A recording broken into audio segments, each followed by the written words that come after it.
So, ladies and gentlemen, good morning, good afternoon, good evening, depending on where you are, good night in the world. Very welcome to this second webinar, which is covering the topic of areas beyond national jurisdiction and what we can do to work on the treaty and make sure it becomes a strong and robust tool for us to manage and enhance the way biodiversity beyond national jurisdiction is taken care of. Today we have a stellar cast of really exciting speakers, and I'm so delighted to be able to welcome you. And the way I'm going to do that is take them one at a time, as we are going to do 3 presentations first. Then after that, we will have a opportunity for all the participants to give us questions. So as soon as you get these ideas for questions, you can start writing them in, even during the first speaker if you want. And we will be looking through them. We will sort them a little bit and then try to make sure we can cover as many of them as we would like. So we have about 45 minutes for the question and answer period. So hopefully we'll have a pretty good ability to cover a broad range of topics. Now, no doubt there will be things that we weren't able to cover. And at that point, we're also very happy for us to think for the future whether or not there's other types of webinars that are needed. And please feel free to let us know if there are things you would like further coverage on which are pertinent to these issues. So for most of us, environmental impact assessment is something that we feel is a very useful tool, something that's been around for quite some time, and a tool that really is making a huge difference in how we're managing resources around the world. Of course, the areas beyond national jurisdiction currently doesn't have a framework for how we're going to use these tools, and what we're trying to do here is to understand a little bit better what kind of rules should we put in place to make environmental impact assessment and strategic environmental assessments be as useful as possible in the high seas. And of course, there's a number of question marks right now in terms of the negotiations. Exactly how should we draft the text? What are the types of issues that need to be covered? And how can we make sure that we make a real contribution to that? So this discussion is going to be structured around 3 main points. The first one is Dr. Samir Payne from Rutgers University. She's the chair of IUCN's World Commission on Environmental Laws, Ocean, Coast and Coral Reef Specialist Group. She's been part of this BBNJ negotiations on behalf of IUCN for quite some time, many years, and she's represented IUCN at the Law of the Sea Tribunal on a number of occasions as well, particularly looking at liability for deep seabed mining and IUU fishing. So at this point, I would like to invite Simi to join us and start sharing your presentation. Let's see if we can get Simi online here. And here we go. Wonderful. And now we just need to hear you also. Still looking to get your microphone on, please. Almost there. Oh, there we go. Okay. There we go. And excellent. So I will give you the floor, and Simi is going to talk to us a little bit about a general introduction to EIAs and what the tools are, like strategic environmental assessment and the treaty itself. So how does this relate to set the stage for the rest of us? Simi, over to you. Great. So, and can you see my screen now? Yes, we can. Go ahead. Excellent. Good morning, everyone. It's a pleasure to be here. Of course, here is in New Jersey, but to be with you this morning. And I'm going to provide a very quick introduction to the BBNJ negotiations. I know that many of you are deeply familiar with the negotiations, but just for those who may perhaps not be so much. And then I'm going to turn to the less, I'll do a little bit of discussion about where the environmental assessment negotiations stand. And then I'll turn to the less familiar strategic environmental assessment, or SEA. And I'll conclude with some comments on the science that we need for these tools to be effective. That will serve to introduce the topics that will be addressed by my colleagues, Pat Halpin, Lena and Stephen Lentert. So BBNJ agreement is intended to conserve and use sustainably marine biodiversity. The United Nations negotiations began formally in 2018, and the agreement is intended to implement principles and obligations set out in the UN Convention on the Law of the Sea, which we'll refer to sometimes as UNCLOS by one of its nicknames. UNCLOS provides both a general obligation to protect and preserve the marine environment, but it also requires monitoring and environmental assessment specifically. Because environmental impact assessment is such an essential tool, it is one of the elements that the UN General Assembly, in its resolution that authorizes and sets the mandate for the negotiations, has included as one of the 4 elements of the treaty negotiation. Environmental impact assessment and SEA are very similar to other tools that governments and investors use to plan and evaluate their activities to ensure that they're sound. That generally means that a project should be lawful, socially equitable, environmentally safe, and economically efficient and profitable. SEA has broad geographic and sectoral scope. And when we talk about sectoral, we mean, for instance, mesopelagic fishing, mining, shipping, geoengineering.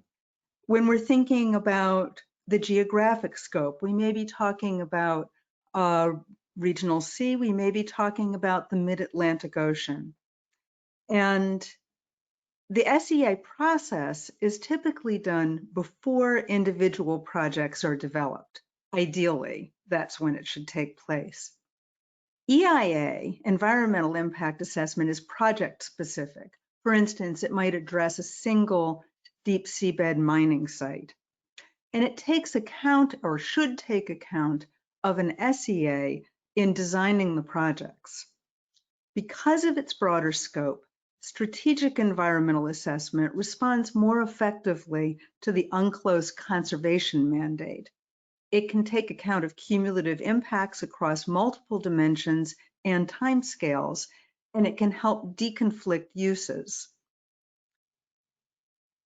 Strategic environmental assessment might be included in the agreement. Now, I want to emphasize again, environmental impact assessment is an international law requirement, irrespective of whether or not the BBNJ agreement includes it. SEA would need to be included in the treaty, and that can be done. Another point is that both processes are iterative. Over time, the environmental impacts and other effects of activities need to be monitored, just as the financial aspects of a project are monitored, and negative outcomes need to be addressed. We now have decades of experience with environmental assessment. It started in 1969 when the US introduced NEPA, the National Environmental Policy Act, and was taken up in the next few years by Canada, Colombia, New Zealand, Australia, Philippines. Eventually, more than half the countries in the world adopted national environmental impact assessment legislation, and so have the multilateral development banks and other entities. The ESPO Convention is an international means of making an agreement on EIA processes. And because of this multiplicity of EIA mandates, many countries already have experience in integrating their national EIA laws with other EIA requirements.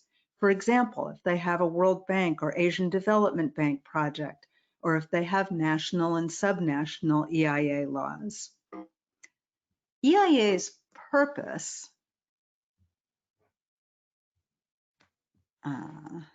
let's see, we have a little bit of a problem here in advancing the slide. I think we'd better, to save time, go to having the organizers run the slide. If you could do that, please. Sure, we're trying to set it up here. It'll take us a couple of minutes. So why don't you just continue describing a little bit of things. Yeah, because the slides are really a visual adjunct to what I'm saying, so that's no problem. So the purpose of EIA is to improve project design and decision-making by requiring a public evaluation of important aspects of the project or the activity. It allows the participants to examine alternatives, different ways the project can be done. It allows them to receive relevant scientific and technical information that they may not otherwise have access to. It allows them to notify and inform other stakeholders and other states. And that, again, is an existing international law obligation to notify other states when one state is intending to sponsor okay, I think my webcam has just been closed, but that's okay. I'll keep talking. Okay. States have the obligation to notify and inform other states when they're undertaking activities that may have transboundary effects, and that includes effects in areas beyond national jurisdiction. EIA allows them to receive and consider comments, and it provides an opportunity for compliance and enforcement both of international obligations and rules and of whatever kinds of mitigation of the activities impacts that have been agreed. Finally, it can help reduce conflicts between users. So in the next slide, what we're thinking about is the customary international law and the UN Convention on the Law of the Sea. Could I have the next slide, please? Require environmental impact assessment and for activities that may have harmful effects on the environment in areas beyond national jurisdiction, wherever the activity occurs. Now, there's a fairly detailed legal analysis that I and colleagues with the High Seas Alliance have put together in a policy paper, and I think we can make a link to that policy paper available to you in the sidebar, so that you should be able to access that. That paper, I'm happy to discuss the details in the subsequent session. I would like to move forward through the next couple of slides, which discuss some of the specifics of what's in the draft text in the interests of getting to some of the focal points that we're going to talk about in the rest of this webinar.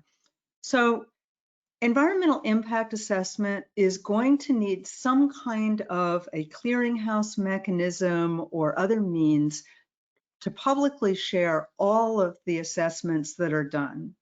And that can be a site, ideally, that should be integrated with existing scientific databases so that the information is not only available to people with a policy interest in the proposed activities, but that scientists can access the information that's collected through the process in a form that is searchable, downloadable, and usable. In the negotiations, we've had convergence on most of the procedural steps. On the other hand, we've had some different views from states on what's sometimes referred to as internationalization of the process. This involves the decision whether an EIA is needed for a proposed activity, what elements should be included in an EIA. For example, specific issues, specific kinds of impacts, the duration, the geographic extent that should be considered in the assessment, and the environmental elements that need to be studied. Another issue that has been there have been some differences of views is whether environmentally harmful activities may proceed, whether that decision should reside with the country where the investor or project proponent resides, or should that be with a treaty body, for instance, a scientific body that might be formed under the BBNJ agreement. There's a specific issue here that's different in this context, which is that national EIAs generally have a government representing the public interest and private entities represent the project proponent. National sovereignty changes this picture in ABNJ, and that gives rise to some of these differences in views in the negotiation, as a project proponent will generally be represented by a state, and achieving the arm's length project evaluation that's normal for EIA may require another entity to participate like a scientific body under the agreement. So turning to strategic environmental assessment, this was introduced in the 1980s, and it's a process that it's another decision-making tool, but it's at a larger scale than EIA. It takes a kind of horizon scan approach oriented towards the longer-term future. It's associated with the concept of planning and planning in advance of activities. Its purpose is to improve coordination across activities, sectors, and regions, and over time, it will improve the efficiency of the EIA process because some of the work that has to be done with individual project-based EIAs is transferred to the SEA process, so they can be tied together. It can become an effective tool to address cumulative effects and connectivity across regions and between areas beyond national jurisdiction and areas within national jurisdiction. It can provide a way to integrate regional organizations that are willing to participate. And very importantly, it can help us address innovative and novel activities and technologies. Geoengineering, seasteading, things, maybe some forms of open ocean energy production that we have not yet thought of. So it's a way of future-proofing the agreement. So the next slide has some of the information about the text, but let's move to the slide after that. And I want to emphasize, and perhaps the slide after that, that SEA is a different process from EIA. This is one reason that IUCN has proposed that the text should, instead of giving a detailed set of steps for SEA, or alternatively saying, oh, see EIA will do the same thing, that it should instead state what are our goals of consultation, transparency, use of science, and let the process evolve as appropriate under the aegis of the COP.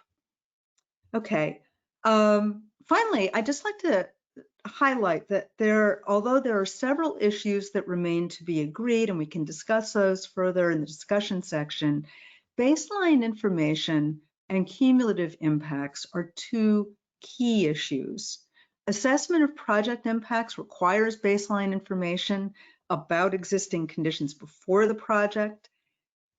Remember that the standard is not perfect information. It is the best available information. Recollect, if you will, that when the practice of EIA was initiated in the late 20th century, we had a fraction of the knowledge of the environment that we have today, yet EIA was conducted.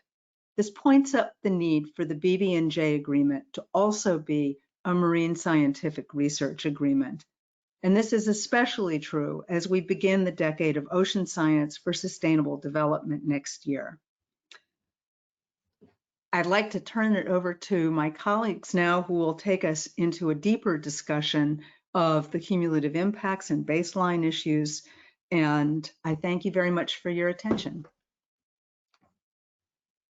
Thank you very much, Simi. That was very enlightening. I must say I learned a lot. It's always good to have the legal perspective on how do you define these things. And I think for most of us who are not lawyers, we don't always appreciate the subtleties of how language can be used. And I think you did that in a wonderful way.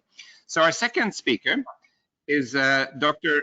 Pat Halpin from Duke University. He leads the Marine Geospatial Ecology Lab at the Nicholson School for the Environment at Duke University. Pat Halpin has been research focused on marine geospatial science to inform policy management and governance at the regional national and global scales. So Pat is going to give us a little bit more of a sense of how these tools can be used and, practically what actually can work on a global scale. Pat, over to you. Yes, hopefully you can see my slides and can hear me okay. We can, thank you. Okay, excellent. So I'm going to be speaking more generally about baseline assessments and the knowledge case and science case that's required and needed to support conducting EIAs and SEAs in areas beyond national jurisdiction. And so I think Simi gave a great overview of the legal context, so I'm going to talk a little more broadly about the scientific side and what do we need, what do we know, and what's our status going forward. So let me just make sure that I can advance the slides. So the BBNJ package consists of 4 main fundamental pillars. One is area-based management tools. Another is environmental impact assessments and strategic environmental assessment. The third one is marine genetic resources and access and benefit sharing. And the fourth is capacity building and technology transfer. So today we're focusing in on EIA and SEA development, but these are all interconnected. And so you can't conduct environmental impact assessments without dealing with spatial management. You can't conduct it without dealing with technology transfer and aspects of access and benefit sharing. So all these things are interconnected, but we're going to focus in on this one piece. Also very relevant to this are 2 other pieces of the BBNJ package, and that is the scientific and technical body and the clearinghouse mechanism, and Simi's already mentioned this. And so those are other aspects that are very, very involved and going to be supportive of the EIA and SEA development. So I have a lot of material to try to go through, and this is a huge issue. So I'm going to go through very briefly on some topics to raise some issues and hopefully help bring about some more discussion on these topics.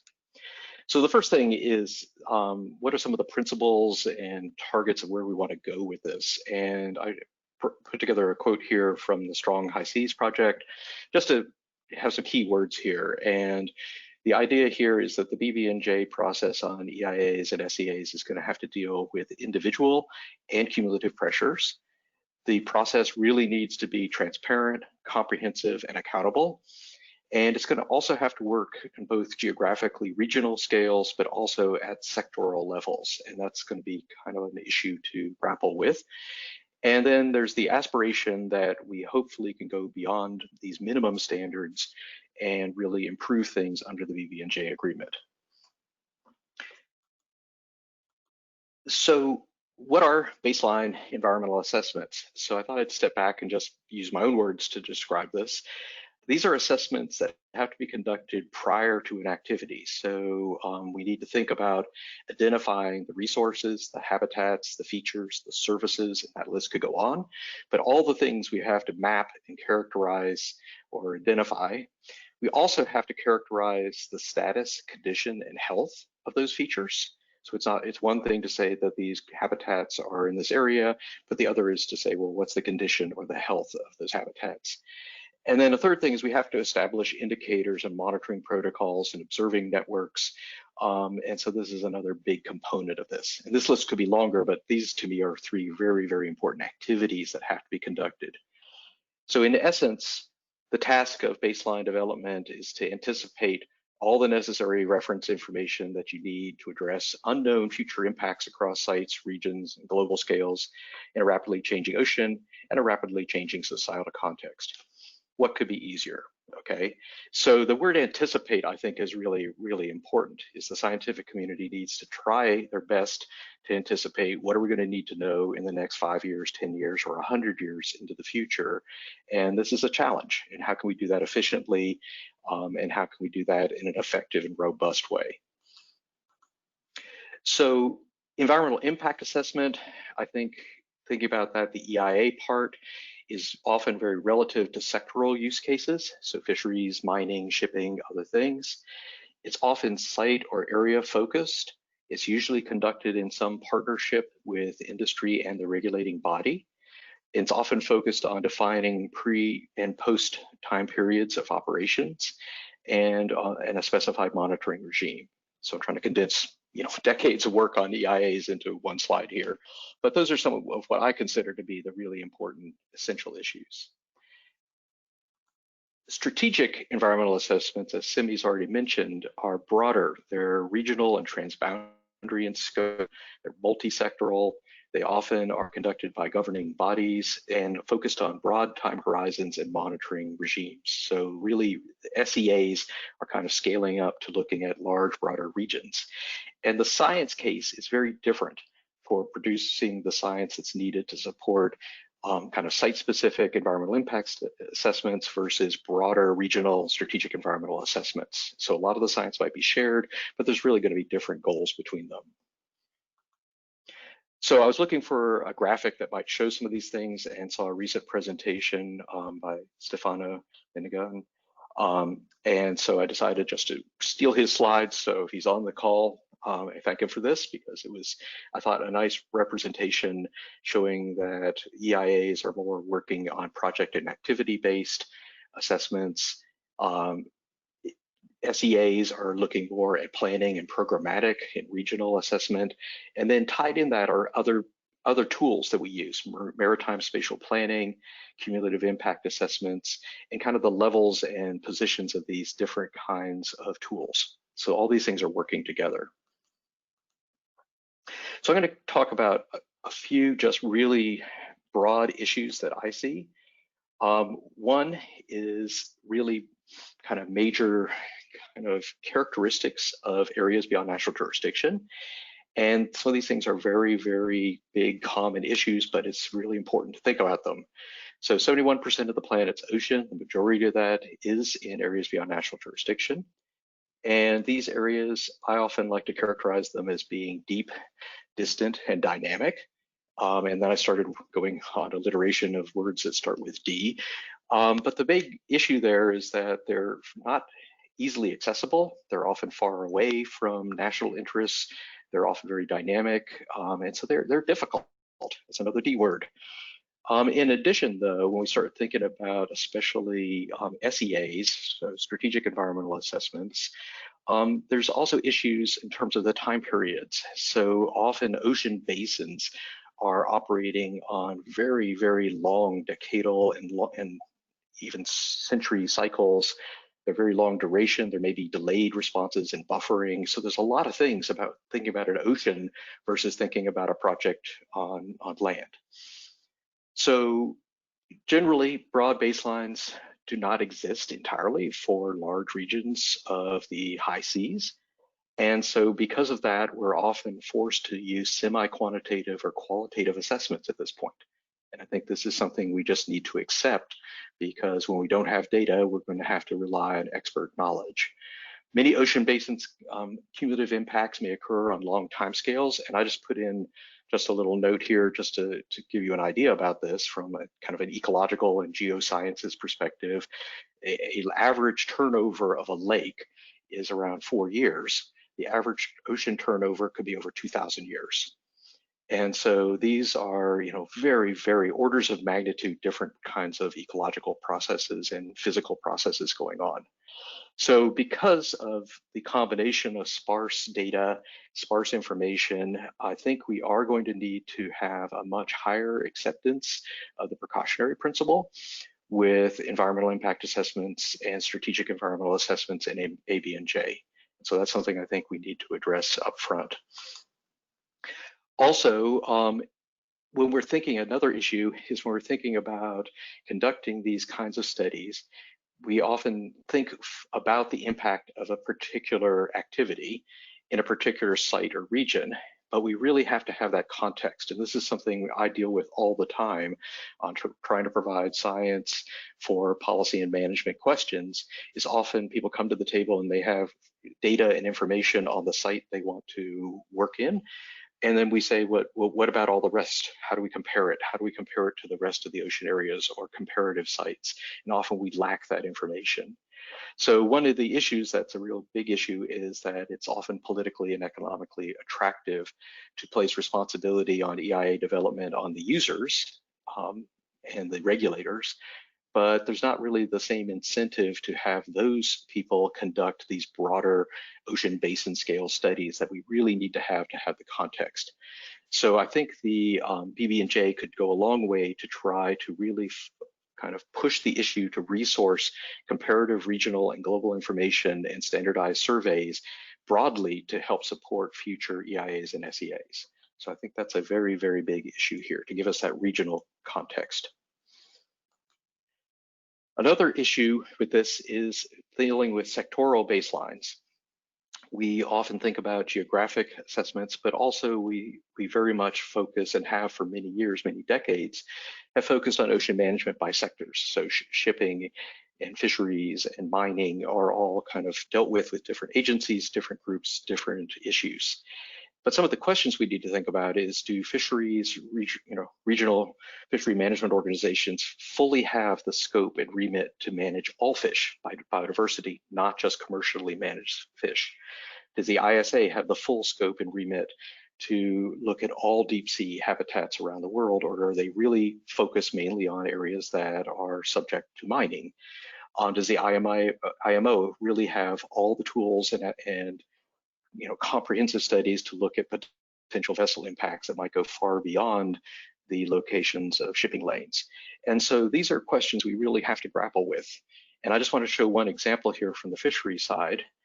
We did a recent paper, so Guillermo Hortuno Crespo, who's a recent PhD student from our lab who just finished up, just published a paper last year on high seas biodiversity slipping through the governance net. And this is intended to show, not trying to put pressure on RFMOs or to say they're not doing their job. It's basically trying to say, well, what job are they doing? And when we think about fish, the graphic here is showing the fish stocks that are being assessed. And it's actually a very small percentage because regional fishery management organizations are mainly focused, their primary mandate is to look at managed fish stocks and commercially managed fish. And so we did a study to see what they were managing and what they were not assessing. And it turns out that 95% of fish species biodiversity is not assessed by fishery management organizations. So the vast majority of fish species are not being actively assessed or monitored by these groups. And so this kind of issue can create a vacuum. And we think it's very important right now in these negotiations to think about these baselines and this information. And so this is something that we think the BBNJ treaty should take up and look at who's assessing things, and if they're not assessing them, how do we actually perform those activities? Another big issue with baselines is shifting baselines. In an already changing and continuously changing world, what baselines do we want to maintain? And so this graphic here is just showing that, a increase in a depleted stock from 10% back up to 20% is 100% doubling of the stock, but it's still getting nowhere back to the original baseline that it might have had 100 years ago. And so this is an area that I think we really need to address in the BBNJ treaty more objectively, is if we're going to be dealing with EIAs and SEAs and baselines for those, how do we actually select appropriate baselines for those studies? Another topic that is really important in the treaty negotiations is the scientific body that would be established to review EIAs. And this is something that we could spend a lot of time talking about, and it's very difficult for me to assess at this point, because until we actually see how that's formed, it'll be hard to know how robust it's going to be. But the main questions on my mind are, how will this body maintain the appropriate scientific expertise? How will the process remain objective and independent? How will the body interact with sectoral management bodies? And how will the body maintain resources to review a large and growing number of EIAs that might occur in the future? Last big issue is data and the clearinghouse mechanism. There are a number of established global observing systems, marine biodiversity observing networks, I work very closely with OBIS, the Ocean Biogeographic Information System. My lab runs OBIS CMAP, which is the node that deals with marine mammals, sea turtles, and seabirds of the world. These are established groups, and I feel very strongly that it would be best if the BBNJ worked to strengthen these existing international ocean data infrastructure, not reinvent it, but actually very strongly try to resource it. And so I think we don't need to invent yet another organization. What we need to do is get the funding and the resources to sustain the organizations we already have. And then also, I think the strengthened infrastructure could provide the data that we need, or could help provide data into a new clearinghouse mechanism. One thing to consider is the reality check of existing data in the high seas. Most of the data, and this is showing an example from OBIS, most of the data in OBIS is near shore. And so the red areas are areas where we have a lot of data. So this is looking at a side view here of the oceans. And so near shore and near the surface is where we have most of our data. And where we're really lacking data, where we have absolutely no data, is often in the water column and in the deep seas. And so this is an issue that we just really need to grapple with. We need more data collection offshore in areas beyond national jurisdiction. We need data in mid-water column, and we need deep sea data if we're going to be able to manage biodiversity beyond national jurisdiction. And so this is not developing a new clearinghouse tool, it is actually filling the clearinghouse with new data. And so this is something that we very much need to look at very closely. So there are new data structures being developed to do three-dimensional data development. And I just wanted to show two papers here that are looking at this.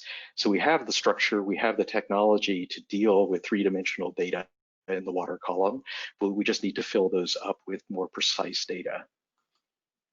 And lastly, it's already been mentioned, we have opportunities to look at new programs like the Decade of Ocean Science or Sustainable Development to actually try to resource those programs to try to fill these data gaps for baselines into the future.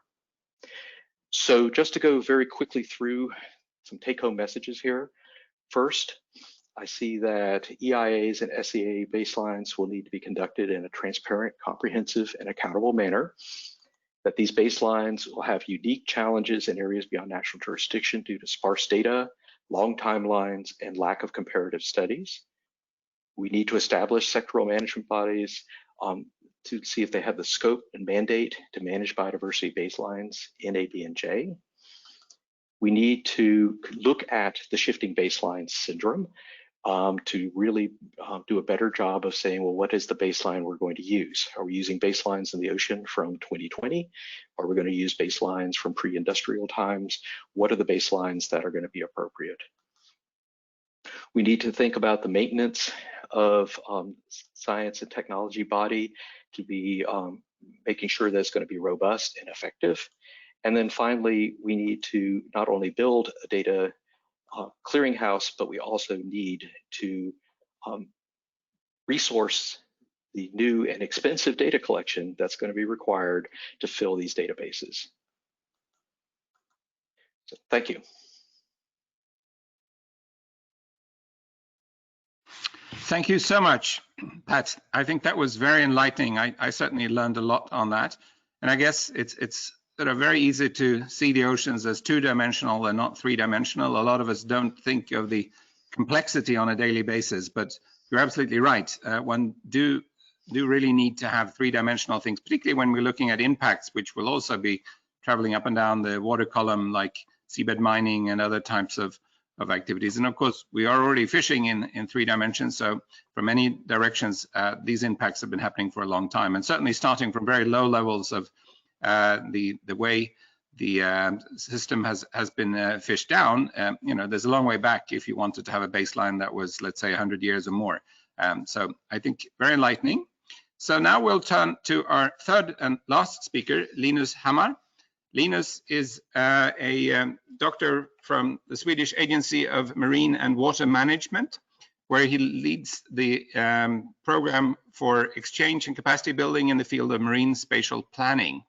So Linus has been working a fair amount with both government and private sector spatial planning, and today he's going to give us a little bit more of a practical example of how is this actually being developed, what are the types of tools that are working, and I think particularly looking at a context that is close to Sweden. So I think you're opening up your presentation here, and he will be also talking about the cumulative impact of assessment in strategic environmental assessment. So Linus, the floor is yours.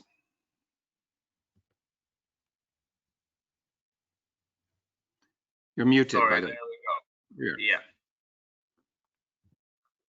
Thank you very much, Carl Gustav, and thank you, IUCN. And thank you, most honorable audience. I'm reaching out from Sweden, in Gothenburg. And Simni has already given a very nice, detailed explanation of the difference between environmental impact assessment and strategic environmental assessment. And Pat has showed the importance of information and data. And my task will be to give you an example of how we've been using data for strategic environmental assessment in Sweden with respect to performing cumulative impact assessment in support of marine spatial planning.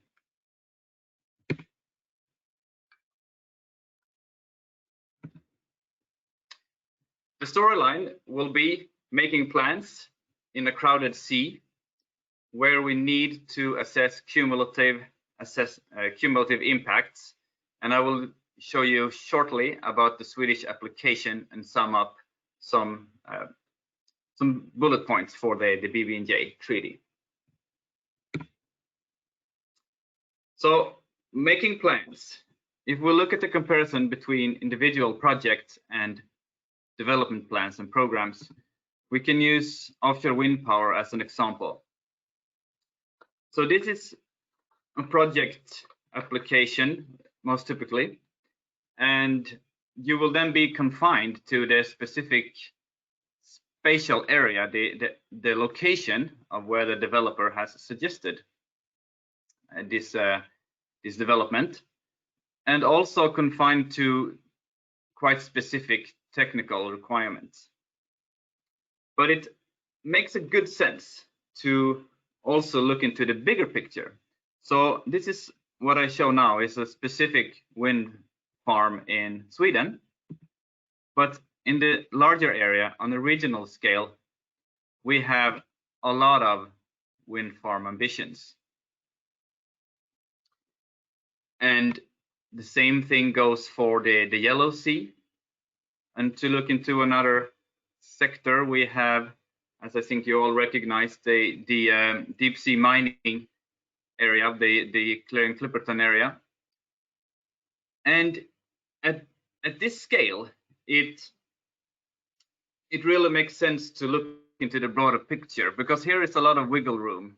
All of these indicated interests may not come true, may not realize, but it shows that there is a lot of potential in many different areas serving the same purpose. And in the seats that you can see here, I only show one sector, but we have many different other sectors at the same time. So on this grander scale, there is a lot of room for coordinating between sectorial interests and also environmental concerns.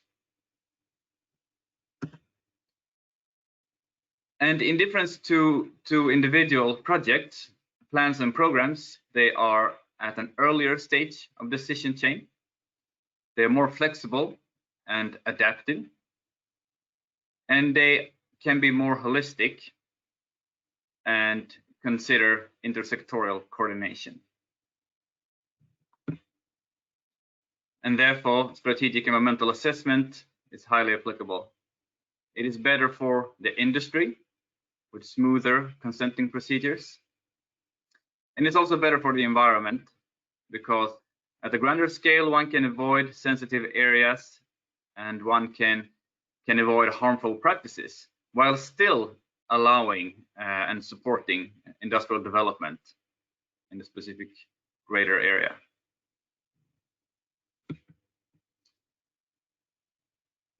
So the seas that we are dealing with are crowded. They're not as crowded in the A, B, and J as they are in coastal areas, but they are from an animal's perspective, they are crowded also in the ABNJ, even if the surface look fairly flat. Here in the map, I show some of the most common human activities that might have a direct influence on the ocean ecosystem. And these need to be considered at all times. But we're also looking forward and needs to think about what can be the way of using the ocean in the future.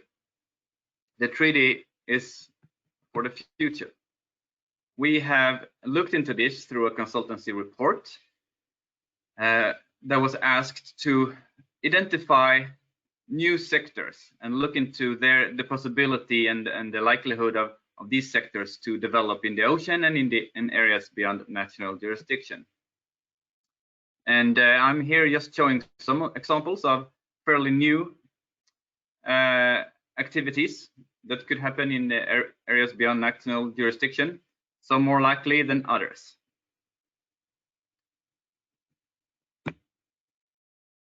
And down in the deep sea, we have all these ecosystem components that make up the food web of the areas beyond national jurisdiction. And they are all affected by different pressures. Some of these pressures affect the ecosystem components more and others less. But if you want to answer a question about what's the environmental impact, you need to consider how all of these pressures affect all of these ecosystem components at the same time. And this is, of course, completely impossible. But one can do approximations. And one such approximation was presented in 2008 by Benjamin Halpin as a cumulative impact assessment, where cumulative impacts are estimated across space. And in this map, which was published 2019 in an update, we can see that there are areas of the globe that are more affected, the red areas, than others which are less affected, the blue areas. We can also see that cumulative impact generally increases across the world, and more in some areas than in others. And it's even decreasing, fortunately, in some areas. Information such as this is, of course, very important in the support of strategic planning and assessment. In Sweden, we use this, and to use it, you need to understand what was done. And this model is giving valuable results, but it's very simple. The model that Halpin developed is based on maps indicating intensity of different pressures and other maps indicating intensity of or value, an area's value for ecosystem components or ecocomponents. So these are layered and then multiplied by the sensitivity matrix. So the sensitivity matrix is indicating how sensitive each ecosystem component is to each specific pressure. And by a simple multiplication and summing up in every grid cell, you get a relative value indicating cumulative impact. That is the results. And then one can dig into the results in numerous ways to get detailed results. And I will show you some examples. But first, Sweden is here. Sweden is sometimes talked about in the COVID situation, but now we will talk about our ambition in the marine spatial planning, where we used a cumulative impact assessment tool to support the planners and the stakeholders and the assessors. The Swedish marine plan may look like this. This is an example from the Baltic part of Sweden, where different colors indicate different priorities for different sectors. And when applying the cumulative impact tool, we can see this is the baseline. So before the plan has been implemented, then it looks like this, where orange areas are more affected and blue areas are more pristine.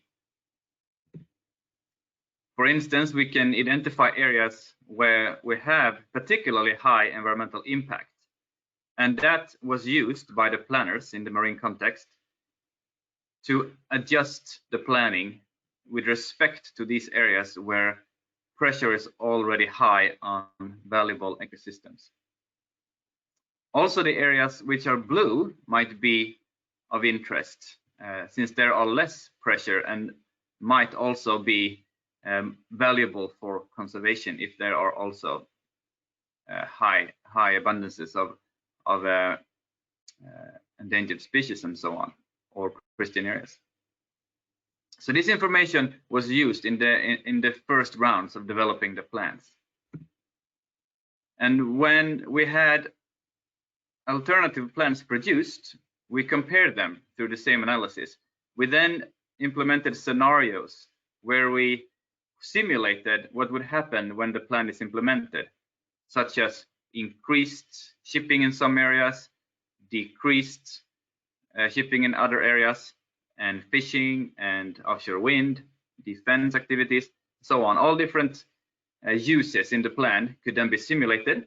And when comparing to the baseline, we could say that the plan option A would give a net benefit for environment, but a very small one. For now, we're looking into the Swedish west coast only. We can see that there are some areas where impact would decrease, the blue areas, and some areas where it would increase as a cause of the plan. But in net, it was slightly negative, which is good for environment. We could see that plan option B had a stronger environmental respect, more ecosystem based. But also here, some areas would be more affected through the marine plan than it was before, while other areas had strongly reduced environmental impact, with a net effect of 6% improvement. So in total, this shows that for both these plan options, there were more human activities allocated space. So for industry, both are meaning more space for activities. Plan option B also had more environmental consideration and mitigation. And as you see, option B was just better for environment. And then you may wonder, so what was the end result? The submitted marine plans was option C, which is a mix between option A and option B. Because marine planning is not only environmental, it is also political and takes sectoral considerations, of course. The same tool could be used for looking into different locations for wind power or any other activity. So here we compared different locations for offshore wind, and the bars indicate the power production per environmental impact. So the higher bars, the better for environment. So if environmental impact from wind farms is considered, then the locations with the higher bars are more preferable. So the planners could use this, and they use it to designate areas specifically for environment, for offshore wind. But then, of course, environment is only one part. Also, the sectoral conflicts had to be taken into account. So I'm now almost finishing.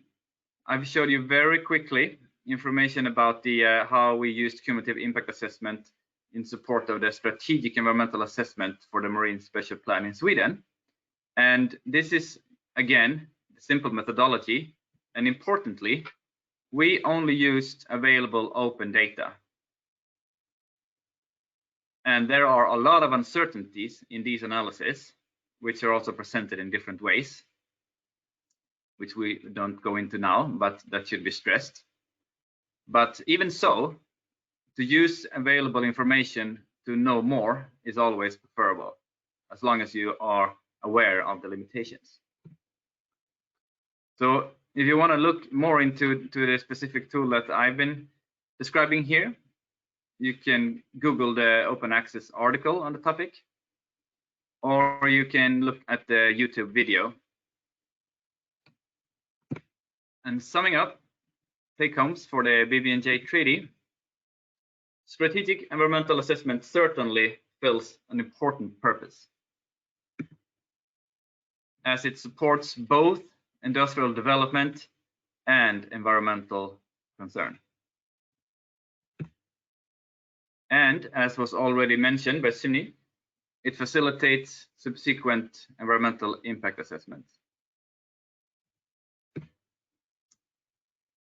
Cumulative impact assessment are an integrated and essential component of strategic environmental assessment, as I have shown here.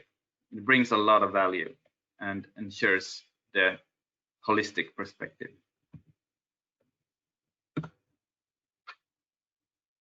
The methods for cumulative impact assessment and strategic environmental assessment, even though it takes some time to get used to the language, it is simple. This is not rocket science.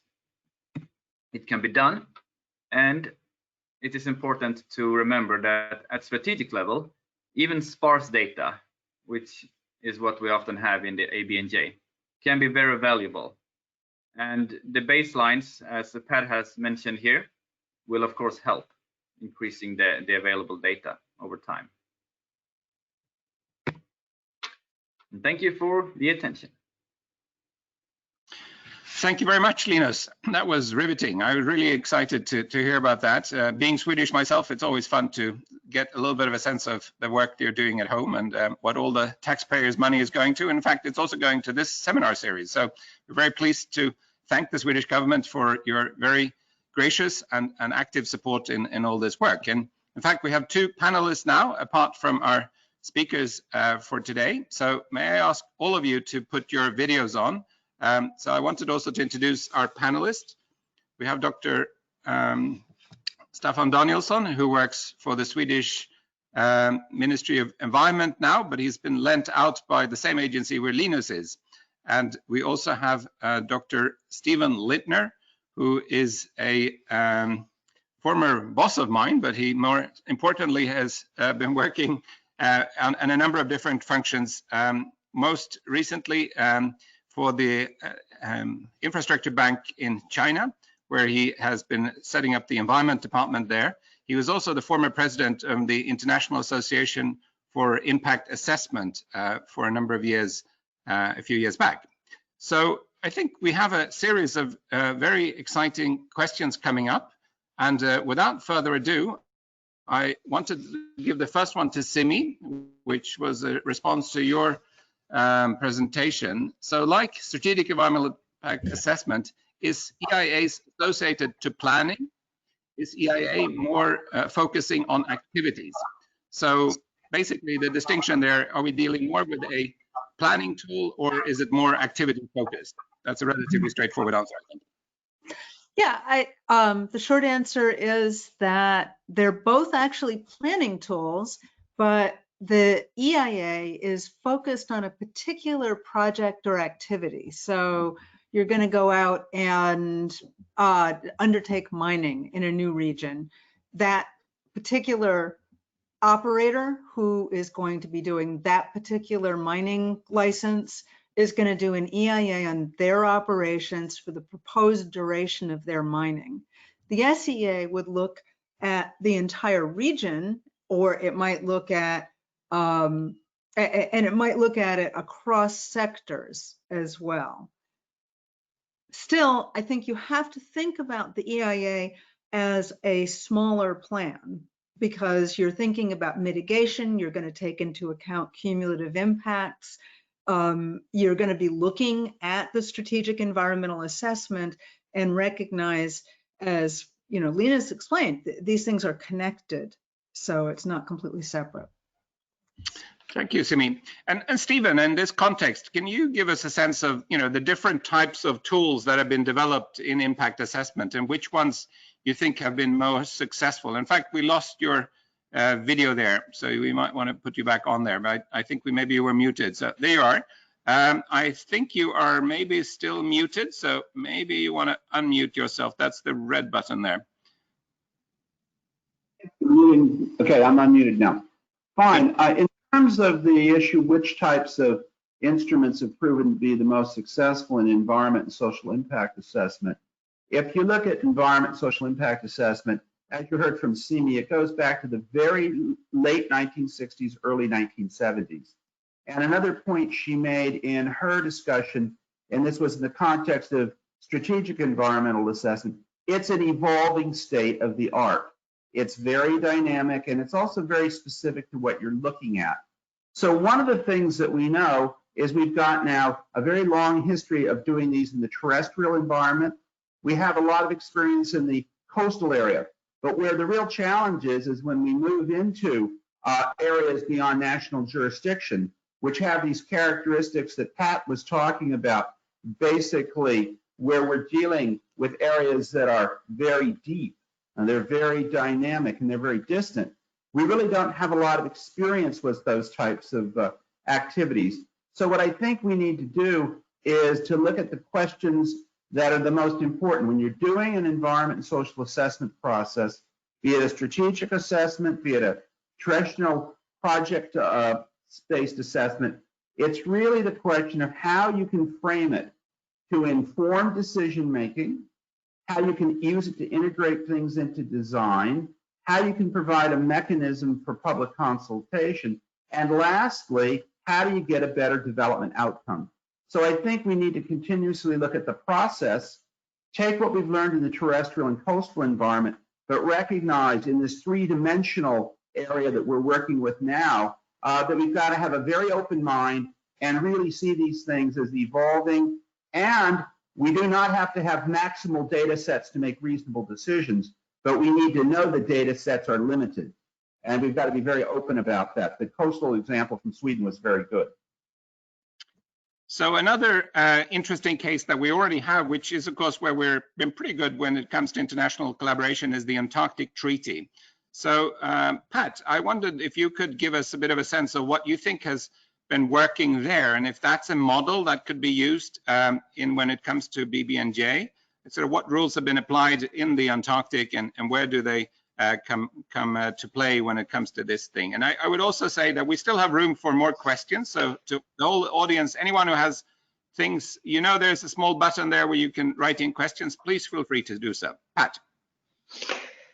All right. I think the Cumulative Treaty has been used as an example of a treaty that is working in an international context in a multi-sectoral type of approach. So I think there's much to learn and much to do.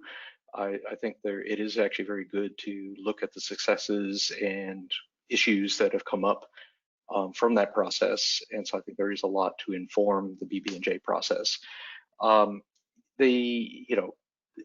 They've encountered many struggles in terms of getting consensus on issues, especially the long process to try to implement spatial ABMT, area-based management tools in the Antarctic region. So, but it is one of the first broader areas that goes, that is in an international context that works through some of these issues. So I think it may not be, I think the BBNJ Treaty has possibilities to go beyond that and to learn lessons from it. So I think it's actually very good to look at those, look at the things that could be improved, and try to anticipate some of the issues that have already come up from that context. Thank you. So we have a question here also about plastic pollution. So unlike some other sort of industrial and economic activities that take things out of the ocean. Here we're putting something in, but there's still significant biological and other negative impacts on the environment. Does anyone think EIAs is a tool to deal with this, and perhaps how would one do that? Simi. Thank you. I think that's a great question. Yes, EIA applies to everything. And all you have to do is think about, if you're familiar with the Exxon Valdez oil spill and the terrible environmental damage that was caused by the cleanup. Often well-intentioned interventions can cause serious harm.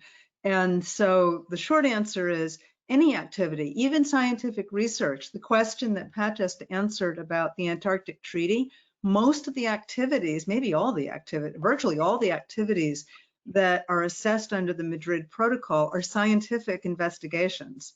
So short answer, yes. Thank you. So I have another question for Linus. So given that we have a lot of different human activities that are sort of happening, what kind of new procedures do we need to develop to make these tools work in areas beyond national jurisdiction? And is there a way of sort of grandfathering in some of this that's already going on? For example, we've had fishing activities going on out there for a long time. Would there be a way of sort of taking stock of what's already there when you're doing, for example, the cumulative studies? Yeah, I think that maybe the most important is to include strategic environmental assessment in the treaty, because any development that will take place in the ABNJ, I believe, will be more in shape of a small plan than in shape of a single project, just for the reason that it is very expensive to venture in the high seas, and small project shaped ventures will simply not pay off. There will be more of a, if there is an energy developer, for instance, it will be like in this area, an energy field area that would be investigated, and while doing so, you are looking into a geography, and in that geography, you also have all the different other different activities that goes on. For instance, fishing, which needs then to be included also in the strategic environmental assessment, even if the initiatives comes from the energy field developer. Thank you. So another question we got in here is regarding climate change. And Staffan, maybe you could help us here. So there's a lot of impacts that we're seeing from climate change impacting the oceans right now. And we've been working on deoxygenation and warming ocean and so on. How do you think we could use the EIA tools to factor that in? I mean, what's the mechanism, and would that be useful as a tool to help address climate change in areas beyond national jurisdiction? Thank you. Yeah, that is a very good question, and obviously, as both Linus and Samir and Pat has shown before me, there are many ways of incorporating new impacts and trying to estimate them. And Linus showed a little bit of how that can be done, but we need to think about also new impacts generally, which and we need to be aware of that. Not just that climate change can bring us effects which we are not aware of as yet, and we need these tools to prepare ourselves. So not just you've really been good at showing how excellent data and very good models they provide, and they sort of build for and a good decision-making process. But the need for responsible and continuous decision-making will never go away. This provides us with the background and the information of taking good decisions. and especially in the light of climate change, we will need to be taking some very good decisions, and we need to have very good data as a basis for those.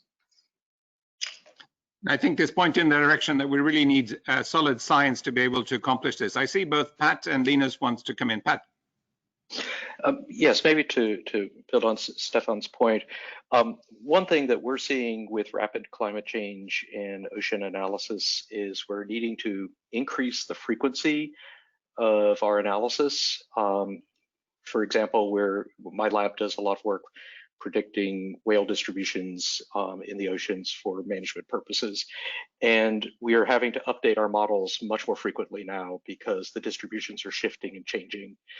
We also need to change the geography. So models that we were building for working in just only in US waters, now we have to include Canadian and international waters because the whale populations are shifting. Also, one that people may not anticipate is we're actually having to throw out data. And the reason for that is that we can't use old data anymore. So we have archives that we're very proud of, having 20 or 30 years of observation data. That first 20 years is actually no longer useful because it no longer predicts the animals where they are. Well, we know when files get old, they smell. So obviously you want to get rid of them, right? But that's something that people may not anticipate, is that we're actually having to census our data, get rid of data because it's no longer helping us. And so the past may not be a good predictor of the future. And so those are some big issues. And I'm actually struggling right now that as fast as we can build new models, we're having to restart building other models and predictions. And so this is becoming a real challenge. So I just thought I'd show that these are very real things happening now. Yeah, no, that's a very good point. In meteorology, of course, you sort of largely rely on patterns that have happened in the past, and suddenly it doesn't really hold true anymore. So that becomes very problematic. Linus and then Simi. Yes, I also fully agree with Stefan and Pat, but you can always add something to the climate discussion, and I want to add reflection from the practices in Sweden. Climate change, just as Pat said, changes geography. And in Sweden, for instance, the Baltic Sea is expected to have a completely different salinity. That means that what is valuable areas for cod, for instance, today may not at all be valuable areas for cod in 50 years. So to consider climate change in all sort of assessment, also climate change in the future, is fundamental. And one may use such information for identifying important refuge, for instance, for species and so on. And I also want to point out that climate change also is a strong driver for some of the activities that we may have in the ABNJ or in the ocean in the future. In order to change our energy system and so on, we need to develop certain industries that would help us to get out of this. I mean, last one on climate. Thanks. I want to underscore the point here that from the legal perspective, EIA and SEA are iterative processes. It's not one and done. And so that is how you have to keep updating. If you have a 30-year plan and you're doing an environmental impact assessment for a particular activity, you don't do it in year one and then just let it roll for 30 years. You have to keep going back.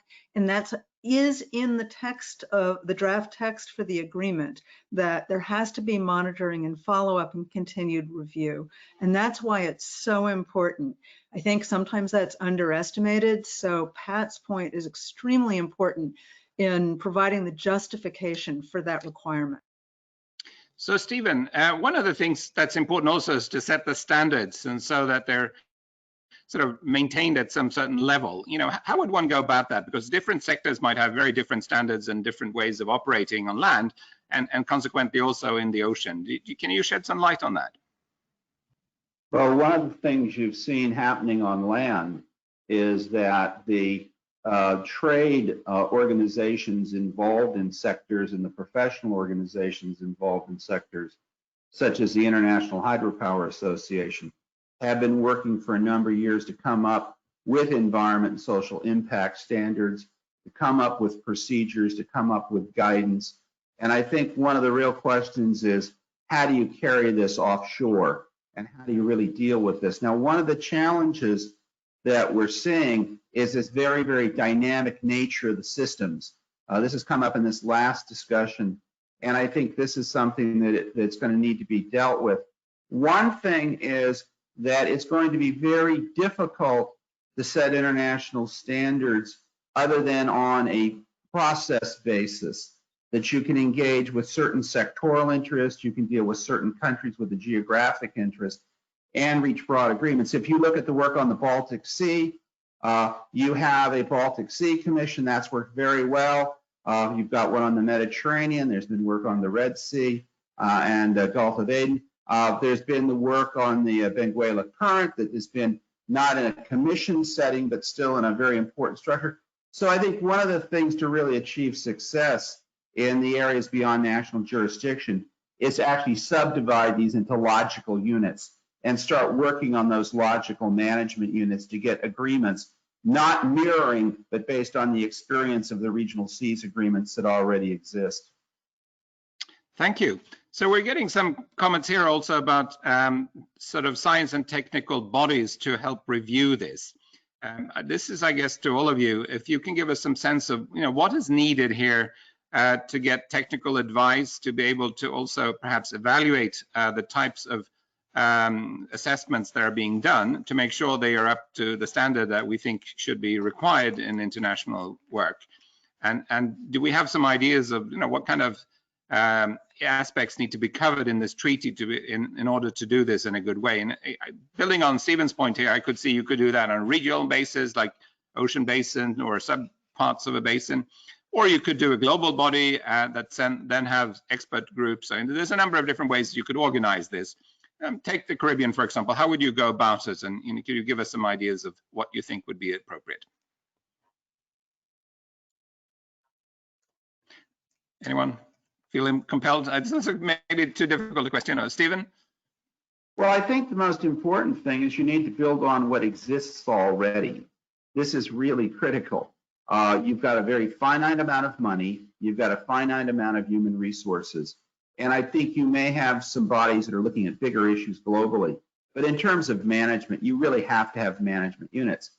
Cases like the Baltic Sea, cases like the Caribbean, where you've already got structures, one should build on those structures. One should use regional experts supplemented by international experts. But you've got to have groups that have a definite interest in choosing to manage the body. And whether it's the public sector, the private sector, science, you've got to have coalitions that are prepared on a very long-term basis to work on these issues.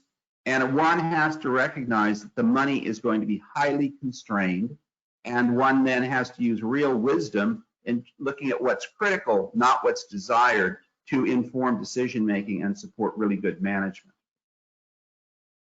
Anyone else wanting to chip in on that? If not, I have a more technical thing for Lena's here. So you're using the term cumulative impacts, but there's also the term cumulative effects. Can you clarify what's the difference between the impacts and the effects? Yeah, this was mentioned a lot in the workshop in Brussels this year. So I will take from what was concluded there, that there is no actual difference.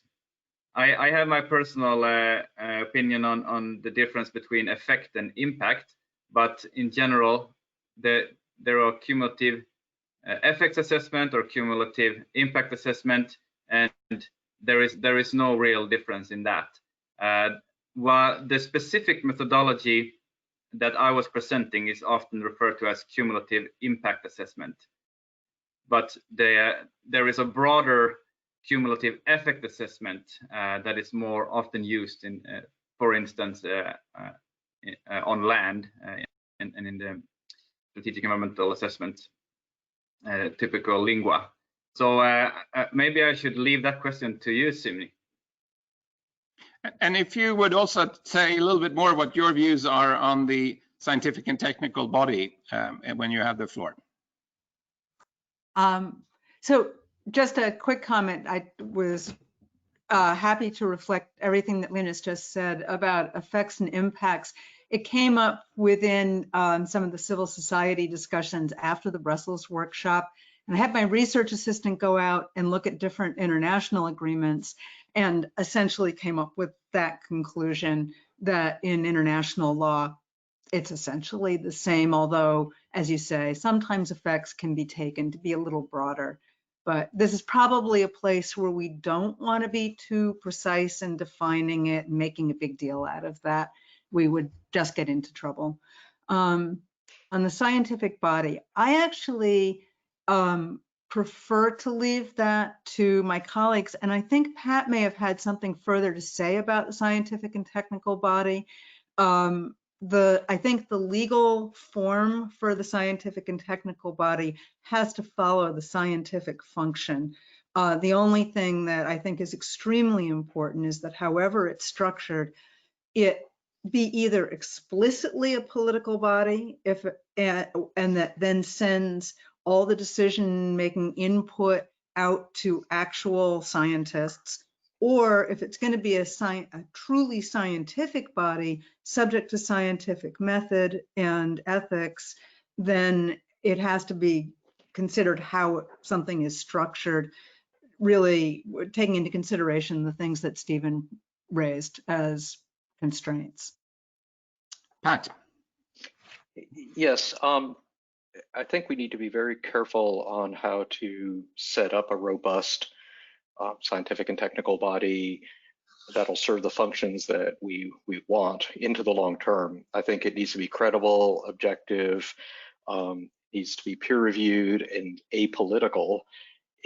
And I worry about setting up a body that might start out that way, but then drift to becoming more political. And I have seen over the years and decades kind of similar issues happen with, for example, the substa process for the CBD COP, which I believe, this is a personal opinion, but I believe has become more political over time and less of a scientific and technical body per se, and is more of a political process that's looking at the science and technology issues.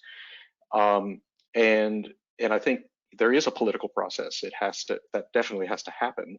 But I think before that political process, or to inform that, we need to very much structure something that can be independent and credible and be inclusive.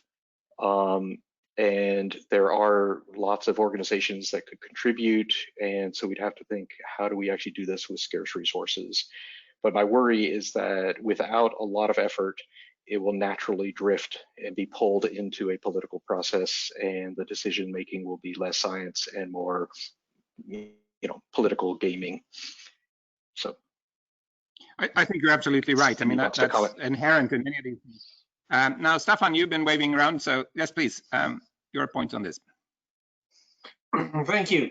No, it's just one other point, and that is that I mean, we have tried to sort of show what the value we have seen from EIAs and SEAs in our national experience. That's not immediately translatable into ABNJ, but from a management and perspective, it is relevant to see that. So I would like to sort of say that it's we've seen it as very useful, and that is coming from a region where we have lots of data and we have rather lots of resources to do this, and we have to acknowledge that that's not the case in every ocean basin.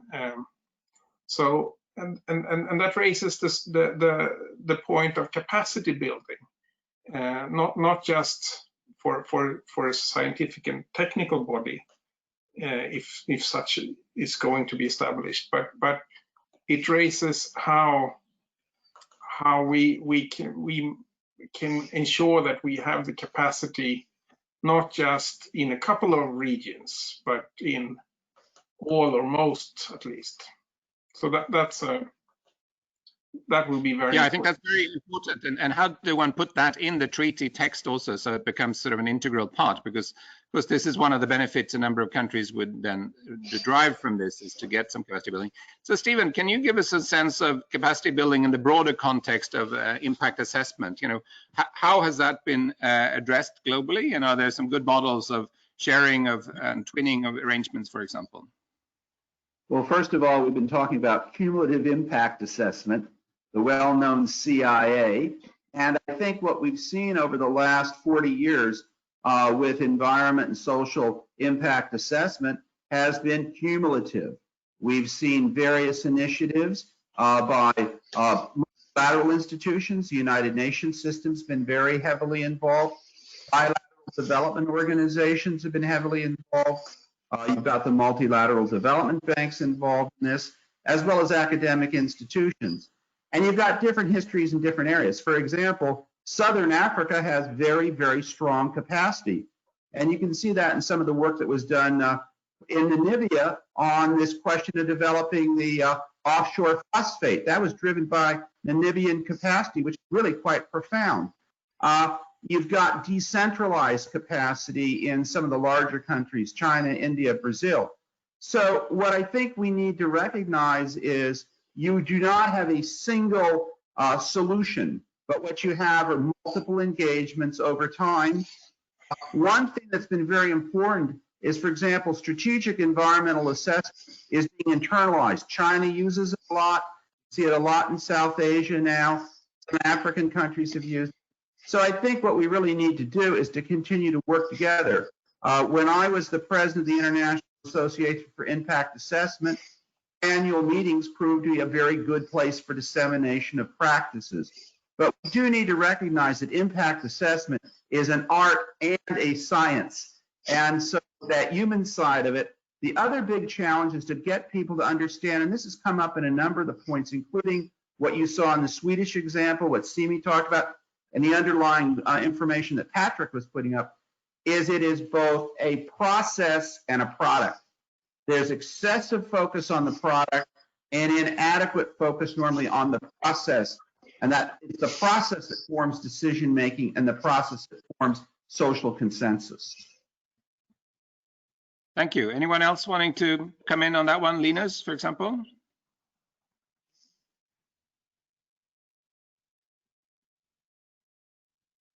Actually, I can only agree with Steven.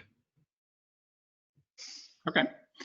So there's also the whole idea of sort of the dynamic aspects, Pat, of how the oceans function.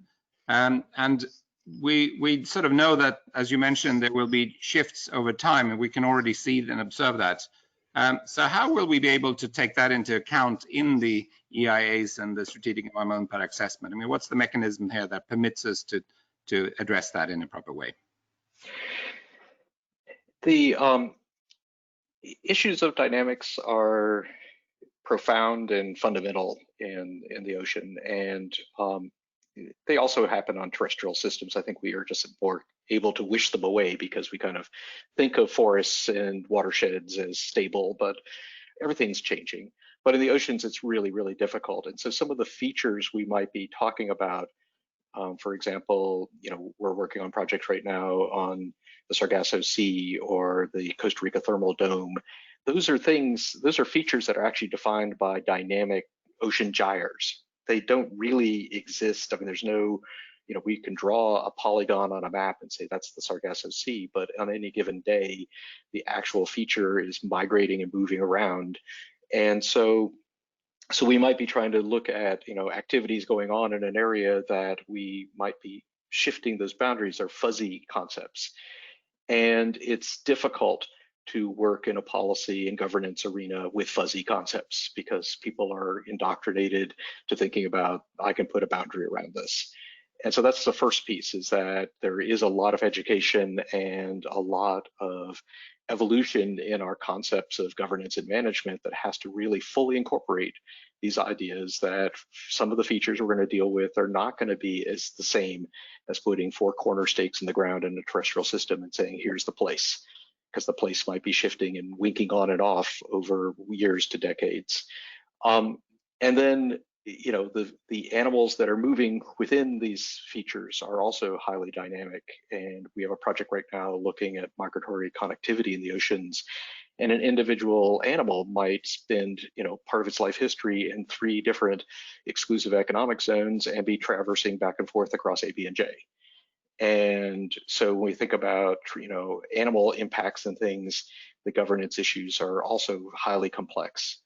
And so a lot of it is just how do we get the policymakers, the lawyers, and people to really accept the ideas that the standard static model does not work. And we need to, you know, it's a lot more complicated, but we need to move beyond that and really be able to incorporate these things in an effective way. Thank you very much. So I think this has been a very rich and rewarding discussion. I think I have one small question to all of you, so I'll give you all a chance to very briefly say that.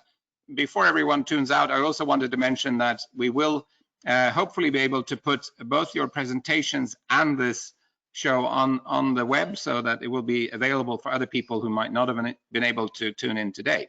So that question is, looking at the younger generation, you know, what can they do? What's the possibility for future generations that will have to clean up our mess to actually be engaged in these type of questions? And more immediately, on the basis of IUCN, what can we do in terms of our upcoming World Conservation Congress in Marseille, which is now scheduled for January next year? Any suggestions? For example, we have a motion on the BBNJ that could be used to address these type of questions. So anyone want to start out with that one? And please keep it short because we're actually over time already. Not that short. Okay, Pat. Okay. I mean, very briefly on the next generation, we're already seeing the shift in the education of the next generation to truly try to develop multidisciplinary scientists and managers who are competent and can speak the language of science, but also the language of governance and policy and management. And it's essential. And so breaking down some of those disciplinary barriers is something we academics talk about all the time, but we really need to do it and do it effectively. Thank you, Lena. Yeah, I want to say to the younger generation that you can do better than we did. The ocean governance have not been a good example of humans coming together and doing something good. And so there is a lot of potential for improving. And I think that what I see is that there is a lot of engagement around the world for this. And ocean literacy is, of course, super important, and maybe also ABNJ literacy. Thank you, Stephen.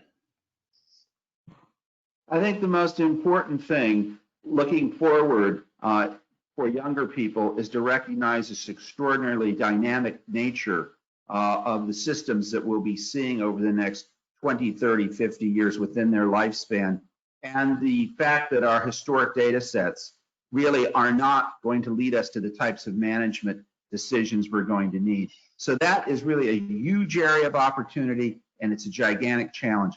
How do we manage an environment that's rapidly changing and in ways that are unpredictable? Thank you, Stefan.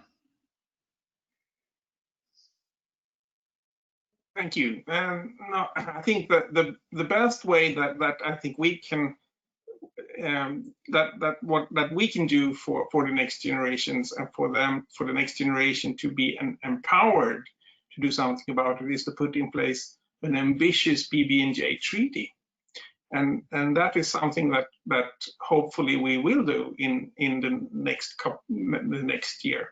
So the best part is to decide on a good treaty. Excellent. And to wrap us up, Simi. I think I would really encourage people who are young now to bring your perspective, join us, work on things. Don't wait. Pat's recent student, Guillermo Ortuno Crespo, has been an amazing example of someone who has done that science policy connection, who comes to the negotiations, talks to everybody. So be bold and participate. And to your second question, Carl Gustav, I'd like to see more space made at the World Conservation Congress for discussion of these topics, because I know there's a lot of other important issues, but the scope of what we're dealing with here today is unparalleled. And this is the only major treaty that's being negotiated at the United Nations currently. It deserves our full attention. Thank you. Thank you very much. And I wanted to give a warm thank you to all our speakers and panelists. I think we got a lot of insights today, and we're very fortunate. For those of you who would like to have further discussions on this, there is the possibility to approach us. I think we'll send out a questionnaire to everyone, and you will have an opportunity to say if there were other topics that weren't covered here or they would like to have some further input on.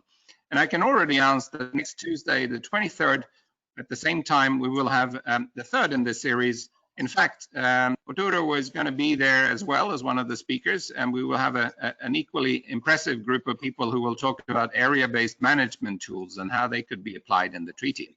So I think that's all for today. And again, a warm thank you for all of you who tuned in, and let's continue the fight and make sure we get a really good treaty that really addresses all the needs of humanity. Thank you very much, and goodbye.